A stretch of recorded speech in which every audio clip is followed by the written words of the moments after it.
That's another turn of affairs. It seems to me you have two different causes mixed up here, and that is highly untrustworthy. But excuse me, what if you are God? If the lie ended and you realized that the whole lie was because there had been this former God? You finally understood, Kirilov cried out rapturously. So it can be understood, if even someone like you understands. You understand now that the whole salvation for everyone is to prove this thought to them all. Who will prove it? I don't understand how, up to now, an atheist could know there is no God and not kill himself at once. To recognize that there is no God and not to recognize at the same time that you have become God is an absurdity. Otherwise, you must necessarily kill yourself. Once you recognize that you are king and you will not kill yourself but will live in the chiefest glory. But the one who is first, must necessarily kill himself. Otherwise, who will begin and prove it? It is I who will necessarily kill myself in order to begin and prove it. I am still God against my will, and I am unhappy, because it is my duty to proclaim self-will. Everyone is unhappy, because everyone is afraid to proclaim self-will. That is why man has been so unhappy and poor up to now, because he was afraid to proclaim the chief point of self-will and was self-willed only on the margins, like a schoolboy.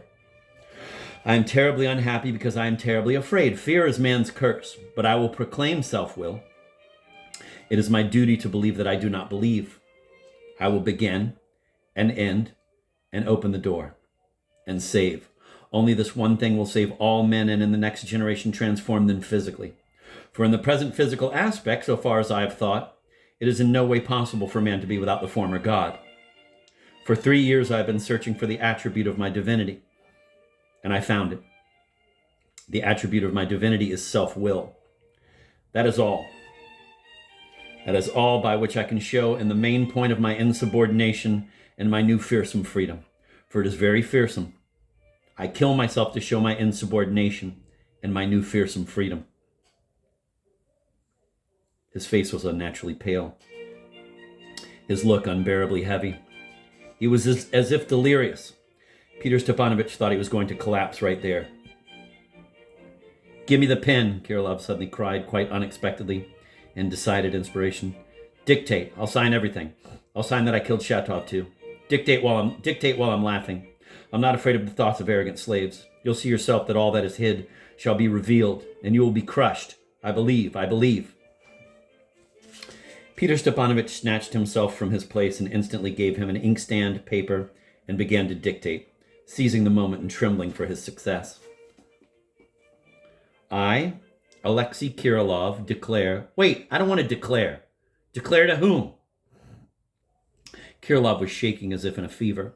This declaration and some sudden special thought about it seemed to have absorbed him entirely all at once, as if it were some outlet where, if only for a moment, his tormented spirit rushed precipitously. Declare to whom? I want to know to whom. To nobody, to everybody, to the first one who reads it. Why specify? To the whole world. To the whole world? Bravo. And so there's no need for repentance. I don't want repentance. And not to any authorities. No need. Devil take the authorities. But write if you're serious, Peter Stepanovich yelled hysterically. Wait, I want a face at the top with its tongue sticking out. Nonsense, Peter Stepanovich got furious. All that can be expressed without any drawing, just by the tone. The tone? That's good, yes, by the tone. The tone. Dictate with the tone.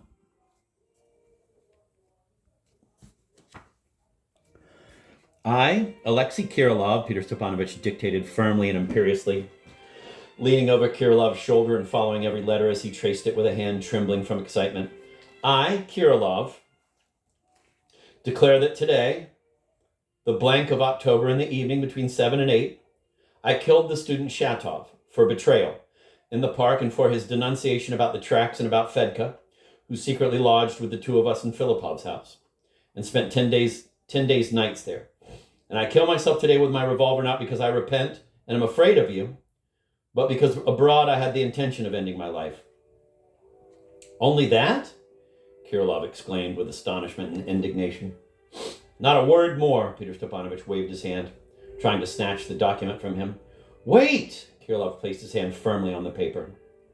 Wait, that's nonsense. I want who I killed him with. Why Fedka? And the fire? I want everything, and also more abuse. And the tone. Enough, Kirilov, I assure you it's enough, Peter Stepanovich almost implored, trembling lest he tear the paper up. So that they'll believe you, you must be as obscure as possible. Precisely like that, with just hints. You must show only a little corner of the truth, exactly enough to get them excited. They'll always heap up more lies for themselves, and will certainly believe themselves better than us. And that's the best thing, the best of all. Give it to me. It's splendid as it is. Give it to me. And he kept trying to snatch the paper away. Kirilov, his eyes popping out, listened as if trying to make sense of it, but it seemed he was ceasing to understand. The devil, Peter Stepanovich suddenly got furious. But he hasn't even signed it yet. Why are you popping your eyes out? Sign it. I want more abuse, Kirilov muttered, though he did take the pen and sign. I want more abuse. Sign Vive la Republique and enough. Bravo, Kirilov almost bellowed with rapture. Vive la Republique, démocratique, social et universel ou la mort. No, not that. Liberté, égalité, fraternité ou la mort. There, that's better. He wrote it delightedly under his signature. Enough, Peter Stepanovich kept repeating. Wait, a little bit more. I'll sign it again in French. De Kirilov, Hintelholm Russe, et citoyen du monde. He dissolved in laughter. No, wait, I've got the best one. Eureka. Gentilhomme seminariste Russe, et citoyen du monde civilis. That's better than any. He jumped up from the sofa and suddenly, with a quick gesture, snatched the revolver from the windowsill, ran into the other room with it, and closed the door tightly behind him. Peter Stepanovich stood for a moment pondering, looking at the door. If it's right now, maybe he'll really shoot. But if he starts thinking, nothing will happen. Meanwhile, he took the paper, sat down, and looked it over once more. He was pleased again with the wording of the declaration. What's needed, meanwhile? What's needed is to throw them off completely for a time and to distract them. The park? There's no park in town, so they'll figure out for themselves that it's Skvoreshniki. While they're figuring it out, time will pass while they search. More time, and once they find the corpse, it means what's written here is true, and so it's also true about Fedka. And what is Fedka? Fedka is the fire. He's the Lebyatkins. So everything was coming from here, from Filipov's house. And they didn't see a thing. They overlooked it all. Now that will put them into a real world. It won't even enter their minds about our people. It's Shatov and Kirilov and Fedka and Lebyatkin. As for why they killed each other, there's another little question for them. The devil. No sound of a shot yet. Though he was reading and admiring the wording, he still kept listening every moment with tormenting alarm and suddenly got furious. He glanced worriedly at his watch. It was a bit late, and it was a good 10 minutes since the man had gone out. Grabbing the candle, he made for the door of the room where Kirilov had shut himself up. Just at the door, it occurred to him that the candle was also burning down, and in another 20 minutes would go out entirely, and there was no other. He put his hand on the latch and listened cautiously. Not the slightest sound could be heard. He suddenly opened the door and raised the candle. Something bellowed and rushed at him. He slammed the door with all his might and leaned on it again. But everything was already quiet. Again, dead silence. For a long time, he stood indecisively, candle in hand. In that second, as he had opened the door, he had been able to make out very little. And yet there had been a flash of the face of Kirilov, standing at the back of the room by the window, and of the beastly rage with which the man had suddenly flown at him. Peter Stepanovich gave a start, quickly placed the candle on the table, readied his revolver, and sprang on tiptoe to the opposite corner, so that if Kirilov were to open the door and rush at the table with his revolver, he would still have time to aim and pull the trigger ahead of him. Peter Stepanovich had now lost all belief in the suicide. He was standing in the middle of the room and thinking went like a whirlwind through Peter Stepanovich's mind. A dark, horrible room besides. He bellowed and rushed. Two possibilities here. Either I hindered him the very second he was pulling the trigger, or he was standing and thinking about how to kill me. Yes, right, he was thinking about it.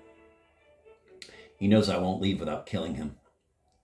If he turns coward himself, so he must kill me first to keep me from killing him. And again, the silence in there, it's even frightening. He may suddenly open the door. The swinishness is that he believes in God worse than any priest. He won't shoot himself for anything. These ones that reason it out for themselves have been multiplying lately. Scum. Pah, devil take it. The candle. It'll certainly burn out in a quarter of an hour. This has got to be finished. Finished at all costs. Well, so I could kill him now with this paper. They'll never think that I killed him. I could arrange him and adjust him on the floor with the discharged revolver in his hand so they'd certainly think he himself, the devil, how am I going to kill him? I'll open the door and he'll rush again and shoot first. The devil, he's bound to miss. So he agonized, trembling at the necessity of the plan and at his own indecision. Finally, he took the candle and again went up to the door, his revolver raised and ready. With his left hand in which he was holding the candle, he pressed down on the handle of the latch. But the result was clumsy. The handle clicked. There was a noise and a creak. He'll just go ahead and shoot, flashed in Peter Stepanovich. He shoved the door as hard as he could with his foot, raised the candle, and thrust out the revolver, but there was no shot, no cry. No one was in the room. He gave a start. It was an end room. There was no other door, no way of escape. He raised the candle higher and peered more attentively. Exactly no one. He called Kirilov in a low voice, then once more louder. No one answered. Can he have escaped through the window? Indeed, the vent pane was open in one window. Absurd. He couldn't have escaped through the vent. Peter Stepanovich walked all the way across the room, right to the window. He simply couldn't have. All at once he turned quickly, and something extraordinary jolted him. Against the wall opposite the windows to the right of the door stood a wardrobe. To the right of this wardrobe, in the corner formed by the wardrobe and the wall, Kirilov was standing, and standing very strangely, motionless, drawn up, his arms flat at his sides, his head raised, the back of his head pressed hard to the wall. In the very corner, as if he wished to conceal and efface all of himself. By all tokens, he was hiding, yet it was somehow not possible to believe it. Peter Stepanovich was standing slightly at an angle to the corner and could observe only the protruding parts of the figure. He did not yet dare to move to the left so as to make out the whole of Kirilov and understand the riddle. His heart began to pound. And suddenly, he was possessed by utter fury. He tore from his place, shouted, and stamping his feet, rushed fiercely at the dreadful place. But coming close, he stopped again as if rooted, still more struck with horror. What struck him above all was that the figure, despite his shout and furious lunge, did not even move, did not even stir one of its members, as if it were made of stone or wax. The pallor of its face was unnatural. The black eyes were completely immobile, staring at some point in space. Peter Stepanovich moved the candle from up to down and up again, lighting it from all points and studying this face.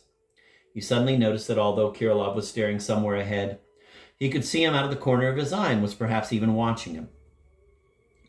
Then it occurred to him to bring the flame right up to the face of this blackguard, to burn it and see what he would do. Suddenly he fancied that Kirilov's chin moved and a mocking smile seemed to flit over his lips as though he had guessed his thought. He trembled and, beside himself, seized Kirilov hard by the shoulder.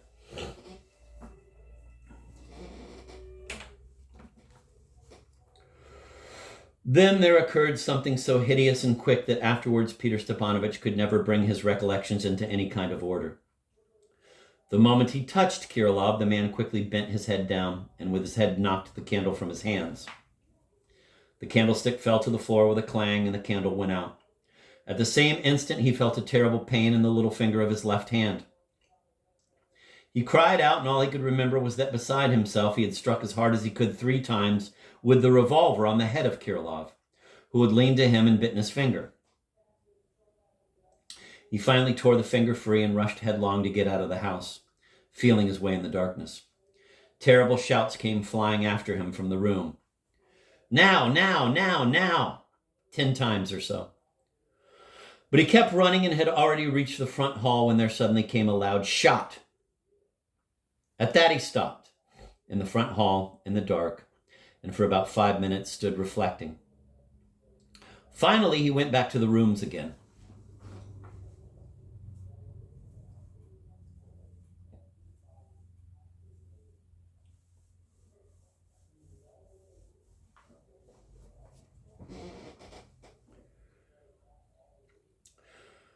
But he had to get himself a candle. It would be no trouble finding the candlestick that had been knocked out of his hands on the floor to the right of the wardrobe, but what would he light the candle end with? Suddenly, a dim recollection flashed through his mind. He recalled that the day before, when he ran down to the kitchen to fall upon Fedka, he seemed to have glimpsed in passing in the corner on a shelf a big red box of matches. He groped his way left towards the kitchen door, found it, crossed the landing, and went down the stairs. On the shelf, right in the very spot he had just recalled, his hand came in the darkness upon a full, as yet unopened box of matches. Without striking a light, he hastily went back upstairs, and only near the wardrobe, on the very spot where he had hit Kirilov with the revolver as he was biting him, did he suddenly remember his bitten finger, and in that same instant felt an almost unbearable pain in it. Clenching his teeth, he managed somehow to light the candle end, put it back in the candlestick, and looked around. Near the window with the open vent, feet towards the right-hand corner of the room, lay the corpse of Kirilov. The shot had gone into the right temple, and the bullet had come out higher up on the left side, piercing the skull. Spatters of blood and brains could be seen. The revolver had remained in the suicide's hand, which lay on the floor. Death must have occurred instantly. After examining everything carefully, Peter Stepanovich stood up and tiptoed out, closed the door, set the candle on the table in the front room, thought a minute, and decided not to put it out, judging that it would not cause a fire. Glancing once more at the document lying on the table, he grinned mechanically, and only then, still tiptoeing for some reason, left the house. He again got through Fedka's passage and again carefully closed it up behind him.